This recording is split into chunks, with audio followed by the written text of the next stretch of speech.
सबसे पहला जो रोड मैप में जो सबसे पहला एजेंडा जो डेमोक्रेटिक आज़ाद पार्टी का वो ये है कि हम स्टेट का दर्जा दें। कहीं बातचीत फेल हो गई और उन्होंने आपसे किनारा कशी कर ली। पिछले 10 साल से काम लगा हुआ है, उसकी 4 लेनिंग नहीं हो सकी। तो अभी तो गुब्बारा फूला भी नहीं और लोग भागने शुरू हो गए। पिछली इलेक्शन में उनका करिश्मेटिक जो करिश्मा जो है वो नहीं चला, अगर मान भी लिया जाए वो इसलिए नहीं चला कि कांग्रेस की हाई कमांड जो थी दिल्ली में बैठी हुई, ये दोष उस लीडरशिप का है।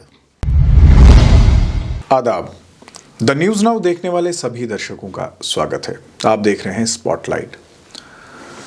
जम्मू कश्मीर की सियासी जमातें जो हैं वो कहीं ना कहीं हरकत में आ गई हैं और हम अगर पिछले कई दिनों या कई महीनों से देखें तो बहुत सारी सियासी जमातें जो हैं वो जम्मू कश्मीर में मुख्तलिफ जगहों पर जलसे कर रही है। ऐसे में एक नई पार्टी का आना जिसका नाम डेमोक्रेटिक आज़ाद पार्टी है और जम्मू कश्मीर में उनका भी काम करना, पिछले लगभग 15 दिन से अगर हम देखें तो पार्टी के जो पैटर्न हैं गुलाम नबी आज़ाद, वो जम्मू और उसके बाद कश्मीर में जो है मुख्तलिफ डेलीगेशंस लोगों के साथ जो है वो बात कर रहे हैं और अपने जो उनका रोड मैप है पार्टी का उसके बारे में बता रहे हैं। डेमोक्रेटिक आज़ाद पार्टी का रोड मैप है क्या और वो किस तरह से जम्मू कश्मीर में काम करना चाहते हैं, इस पर बात करने के लिए आज हमारे साथ डेमोक्रेटिक आज़ाद पार्टी के जनरल सेक्रेटरी RS चिब साहब हैं। चिब साहब, आपका प्रोग्राम में स्वागत है। Thank you. चिब साहब, प्रोग्राम के आगाज़ में ही मैंने कहा कि डेमोक्रेटिक आज़ाद पार्टी जो है वो जम्मू कश्मीर में काम करना आपने शुरू कर दिया है। पिछले लगभग 1.5-2 महीने से हम देखें तो गुलाम नबी आज़ाद साहब भी यहीं पर हैं और काफ़ी वक्त दे रहे हैं जम्मू कश्मीर को। डेलीगेशंस के साथ साथ सियासी जो लोग हैं जो सोच रखते हैं उनके साथ भी मिल रहे हैं। सबसे पहले आपसे जानना चाहूँगा कि क्या रोड मैप है डेमोक्रेटिक आज़ाद पार्टी का जम्मू कश्मीर को लेकर? देखिए, 26 सितंबर को पार्टी की घोषणा हुई जी। पार्टी का आगाज़ हुआ। आज़ाद साहब ने डेमोक्रेटिक आज़ाद पार्टी के नाम से घोषणा करी और अभी मेरे ख्याल में लगभग आप देखेंगे कि 1 महीना भी नहीं हुआ जी। और इस 1 महीने में ही हमने देखा है कि जम्मू कश्मीर के लोगों का जो रुझान है, जो ध्यान है, वो हमारी पार्टी की तरफ काफ़ी आकर्षित हुआ है। आपने रोड मैप की बात करी तो उसमें सबसे पहले तो ये है कि बदकिस्मती है कि 3 साल पहले 5 अगस्त 2019 को जी हमारी जो एक बड़ी सरताज रियासत थी जम्मू कश्मीर और उस रियासत को डिमोट करके उसको यूनियन टेरिटरी बनाया गया जी।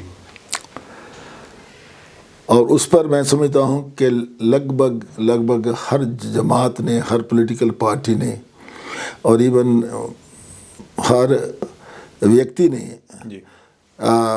इसका रोष किया कि डिमोशन नहीं होना चाहिए था, इतनी बड़ी रियासत थी।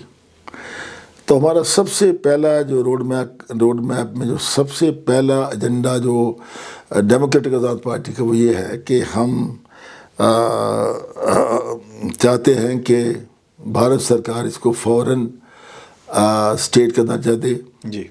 रेस्टोरेशन ऑफ स्टेटहुड, यानी हमारे स्टेट का दर्जा जो है उसको रिस्टोर किया जाए। हम एक केंद्र शासित प्रदेश रह कर के लेफ्टिनेंट गवर्नर के अंडर लोग पसंद नहीं करते और पहला तो ये है। दूसरा, उसी के साथ जो जुड़ी हुई बात है वो है जो 370 को एब्रोगेट किया गया जी। तो उसकी वजह से हमारे जो नौजवान हैं यहाँ जो देख रहे हैं कि भाई उनको रोज़गार मिले, सर्विस मिले, सरकारी नौकरी मिले, तो उसका भी अफेक्ट हुआ।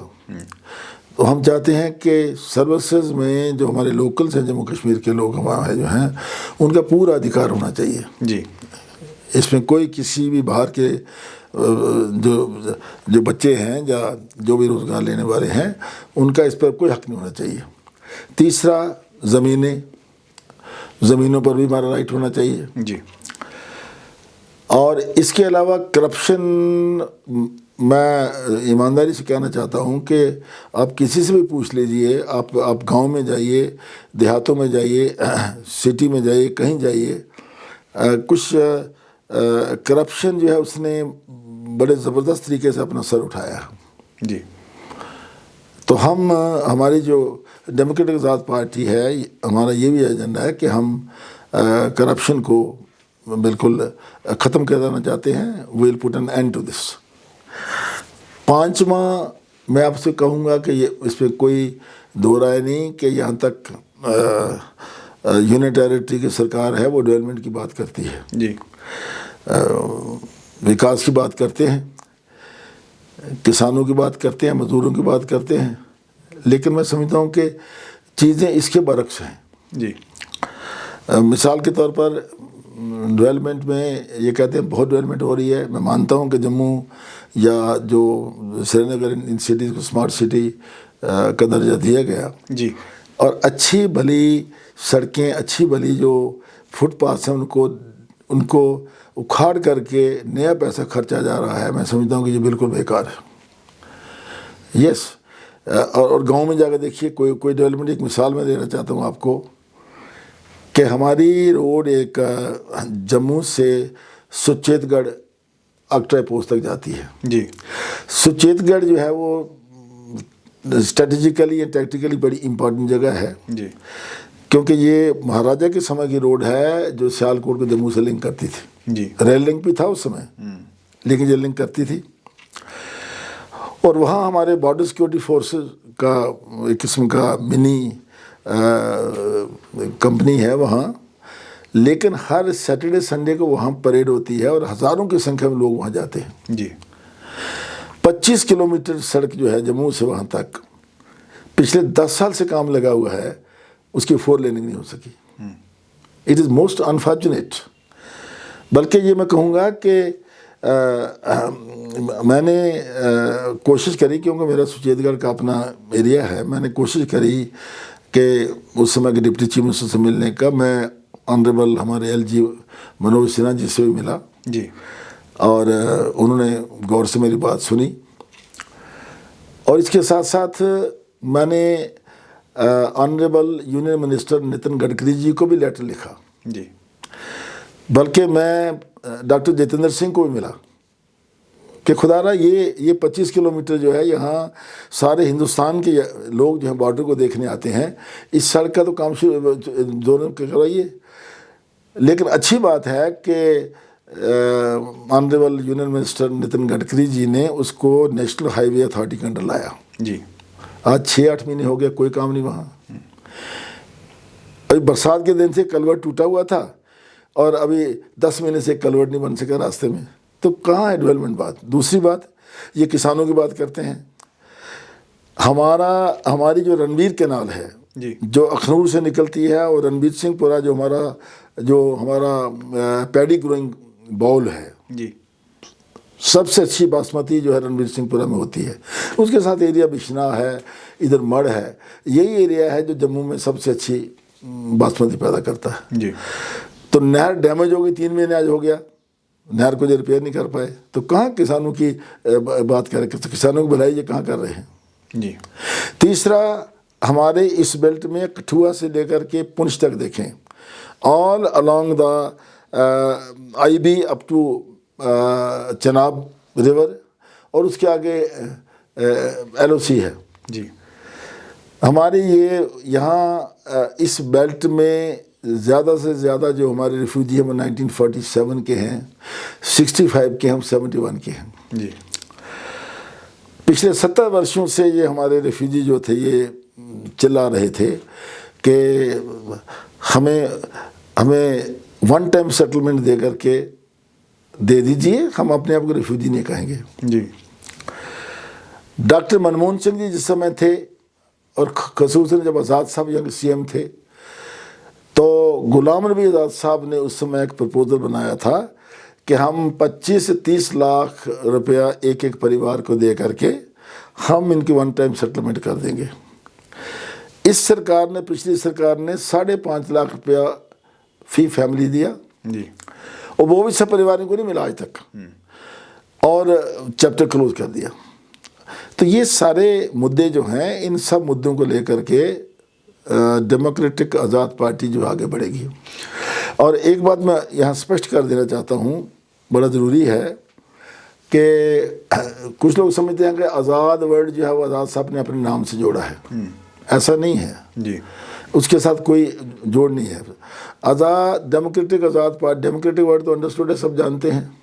आज़ाद मीन इंडिपेंडेंट। हमारी सोच, हमारे विचार, हमारा जो लक्ष्य है या जो हम लोगों को उम्मीदें दे रहे हैं, हम एक इंडिपेंडेंट तरीके से ये पार्टी है, और इस पार्टी का किसी भी पार्टी के साथ कोई अलायंस नहीं है। लेकिन चिप साहब, जिन मुद्दों का आपने जिक्र किया, यकीनन वो बहुत बड़े बड़े मुद्दे हैं, उन मुद्दों पर मैं बाद में आऊँगा। लेकिन अभी अगर देखें तो आपकी अभी तक कोई सरकार से कोई नाराज़गी भी नहीं दिखी, कोई एहतजाज नहीं आपकी तरफ से हुआ। धड़ाधड़ हुकूमत के जो है वो ऑर्डर्स आ रहे हैं। हमने देखा कि अभी बिजली के इन्हांसमेंट का ऑर्डर आया, उसके बाद अगर आप देखें तो जो बियर और बाकी जो ड्रिंकेबल हैं उनको बेचने का, कि वो किसी भी डिपार्टमेंटल स्टोर, तो अभी तक आपकी तरफ से ना जम्मू में ना श्रीनगर में आप कहीं सड़कों पे दिखे।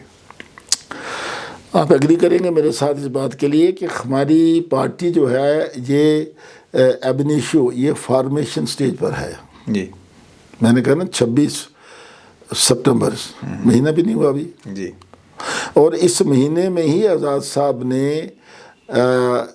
एक पार्टी के संगठन को तश्कील देने के लिए उन्होंने सारी हमारी जो यूनियन टेरिटरी है जम्मू कश्मीर, इसको 6 हिस्सों में बांटा है जी।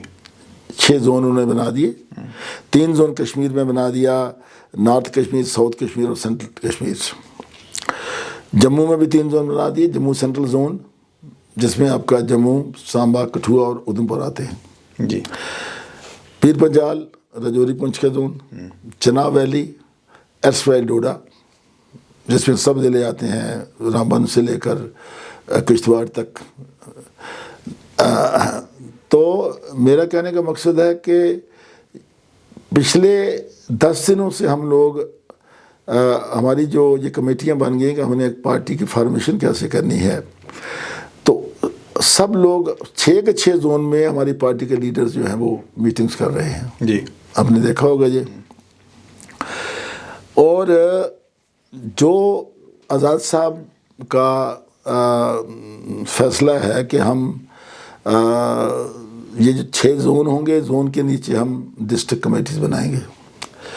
पहले जोनल कमेटी बनेगी, फिर डिस्ट्रिक्ट कमेटी बनेगी, और लोगों से हम पूछ रहे हैं जी। जो मीटिंग्स हम कर रहे हैं, आपने देखा होगा कि हर रोज़ मीटिंग्स हो रही हैं। 6 के 6 जोन में एक ना एक मीटिंग होती है। लोगों से पूछने के बाद हम जोनल कमेटी बनाने के लिए उनके नाम ले रहे हैं। एक ब्लॉक से एक जोन मेंबर लिया जाता है, और 3 नाम हम ले रहे हैं डिस्ट्रिक्ट कमेटी बनाने के लिए जी। तो इंशाल्लाह जब ये आपकी जोनल कमेटी और डिस्ट्रिक्ट कमेटी बन जाएगी तो फिर ब्लॉक कमेटी बन जाएंगी उसके बाद में। चिप साहब, ये मैं समझ सकता हूँ, ये बड़ा लंबा काम है। कमिटीज़ जो है वो बनती रहेंगी, लेकिन अगर कल इलेक्शंस का ऐलान हो जाता है तो यकीनन आपको जो है वो काफ़ी पहल करनी होगी इलेक्शंस के लिए। ऑब्वियसली, बिकॉज कमेटीज़ बनाने का या संगठन को संगठित करने का जी, उसको एक तरतीब देने का मकसद यही है जी। उसका मकसद यही है कि हम वो जो कमेटीज़ होंगी, इलेक्शंस आती है, कौन सा उम्मीदवार किस जगह होगा और किसको आगे लाया जाएगा, तो ये सब इनके ज़रिए होगा। तो ये कमेटियां जो बन रही हैं, जो संगठन बन रहा है, संगठन का मकसद ही यही है कि आने वाले समय में जब भी 2, 4, 6 महीने में इलेक्शन आ जाए, और मुझे लगता है कि 6 महीने तक चुनाव होने चाहिए, जो मेरा अंदाज़ा है। बाकी कुछ पता नहीं सरकार का ये क्या करते हैं। चिप साहब, ये भी एक प्रेरणा बन रही है लोगों में, एक धारणा बनी हुई है कि अभी तक चूँकि लगभग 1 महीने का वक्त जो है वो बीत चुका है, कोई भी यूथ का लीडर जो है वो आप नहीं जोड़ पाए हैं। तो क्या कोई ऐसी पॉलिसी है जिसमें, क्योंकि अगर हम देखें तो किसी भी संगठन का यूथ जो है बैकबोन है वो कहलाता है। देखिए, ऐसा नहीं है, बातें बाहर नहीं आई, लेकिन यूथ के लीडर हमारे साथ जुड़ रहे हैं जी। बल्कि आज़ाद साहब ने जो पहले ही दिन ऐलान कर दिया था, जो हमारा रोड मैप है, उसमें ये भी एक पॉइंट है कि हम यूथ को और महिलाओं को, जी, youth and women, we want to give them proper representation. और बल्कि उन्होंने स्पष्ट लफ्ज़ों में ये कहा कि हम 50% रिजर्वेशन जो है जी, वो संगठन में, लेजिस्लेचर में हमारी कोशिश होगी हर लेवल के ऊपर, जोनल कमेटी में भी उनको रिप्रेजेंटेशन दी जाएगी, डिस्ट्रिक्ट कमेटी में भी दी जाएगी, ब्लॉक कमेटी में भी वो आएंगे एंड ऑल दैट। तो हमारा जो रोड मैप ये कहता है डेमोक्रेटिक आज़ाद पार्टी का कि 50% रिजर्वेशन हम यूथ और लेडीज़ को देंगे। जी। दूसरी बात जो आपने कहा कि अभी कोई बात सामने नहीं आ रही, ये जो अभी नाम लिए जा रहे हैं, जो हमारी कमेटीज़, जो जोनल कमेटी मूव कर रही है, जो जोन बनाए हमने, अभी आप देखेंगे 20-25 तारीख के बाद वो सारे नाम आपके सामने आ जाएंगे और अच्छे खासे यूथ के लोग भी जो हैं वो हमारे साथ जुड़ रहे हैं। अच्छा चिप साहब, जिन मुद्दों का आपने जिक्र किया, आपने 370 की बात की, आपने जम्मू कश्मीर को यूनियन टेरिटरी में तब्दील करने की बात की, लेकिन ओवरऑल अगर हम फिगर्स देखें तो उसमें जो हमारा टूरिस्ट फुटफॉल है वो 6 लाख से लगभग 22 लाख जो है वो पहुंचा, और ये अब इस साल के फिगर्स हैं। और ये पहली बार इतिहास में ऐसा हुआ कि टूरिज़्म इतने बड़े पैमाने तक पहुंचा। तो क्या आप इन फिगर्स को सेटिस्फैक्ट्री नहीं मानेंगे? देखिए, मैं ये समझता हूँ कि यहाँ तक टूरिज़्म का संबंध है, देखिए इसमें कोई दो राय नहीं। देखिए, मिलिटेंसी को जैसे सरकार क्लेम करती है, मिलिटेंट्स को काफ़ी इन्होंने मिलिटेंट्स की किलिंग भी हुई है, उसको दबाने की कोशिश भी की है। लेकिन टूरिज़्म जो है, जम्मू कश्मीर एक बड़ी अट्रैक्टिव टूरिस्ट डेस्टिनेशन है जी। और हिंदुस्तान के लोग क्या, बाहर के भी लोग चाहते हैं कि कश्मीर में जाएं, वहाँ देखें क्या है, कैसे हो रहा है, ऑल दैट। जी। तो ठीक है कि ये फिगर्स बड़े हैं, मैं तो कहता हूँ इससे भी और बढ़ सकते हैं अगर हालात और अच्छे हो जाएं। मतलब हालात अच्छे हुए हैं, आप ये मानते हैं? नहीं, मैं कहता हूँ कि देखिए फ़र्क तो पड़ा है इस चीज़ में। जी। देखो, कुछ चीज़ों को डिनाई नहीं करना चाहिए, फ़र्क तो पड़ा है, लेकिन अगर यहाँ एक अच्छी पॉलिटिकल गवर्नमेंट आ जाए, अच्छी जो सबको समान ढंग से देख सके, जम्मू का हो, कश्मीर का हो, कहीं का भी हो, तो मैं समझता हूँ कि इससे भी टूरिज़्म उससे भी बेहतर होगा। अगर आपने 6 लाख से 22 लाख हुआ है, तो कल को अगर हमारी सरकार आती है या पॉलिटिकल सरकार अच्छी आ जाती है, जो दोनों रीजन को बराबर नज़र से देखे और सबको इकट्ठे लेकर चले, तो मैं कहता हूँ 22 से 44 लाख भी हो सकते हैं। जी। अच्छा, ये भी कहा जाता है डेमोक्रेटिक आज़ाद पार्टी के बारे में कि आपने बुखारी साहब का पत्ता जो है वो काटा, आप बी टीम है बीजेपी की। तो क्या कोई ऐसी बात जो आपकी मौजूदा जो हुकूमत है दिल्ली में, उनके साथ कोई ऐसी बात चल रही हो? कोई ऐसी बात नहीं। देखिए, ये तो आज़ाद साहब की एक इंडिपेंडेंट सोच थी, इसलिए सोच थी कि कांग्रेस जो पार्टी थी, देखिए आज़ाद साहब का एक बहुत लंबा करियर रहा कांग्रेस में, बल्कि मैं कहूँगा कि आज़ाद साहब केंद्रीय मंत्री से लेकर बार बार वो केंद्रीय मंत्री बने, हर कांग्रेस के वज़ीर आज़म के साथ वो मंत्री रहे, और सबसे बड़ी बात है कि पूरे विपक्ष के राज्यसभा में नेता रहे जी। और तीसरी बात है कि जम्मू कश्मीर के मुख्यमंत्री रहे, और मुख्यमंत्री रहते हुए 2.5 साल में उन्होंने जो काम कर दिखाया शायद किसी चीफ मिनिस्टर ने 10 साल में न किया हो जी। तो ये अपनी इंडिपेंडेंट सोच है। और उसमें ये कहना कि हमने बुखारी साहब का पत्ता काटा है, बुखारी साहब अपने ढंग से चल रहे हैं, उनका अपना एजेंडा है, उनकी अपनी पार्टी है जी।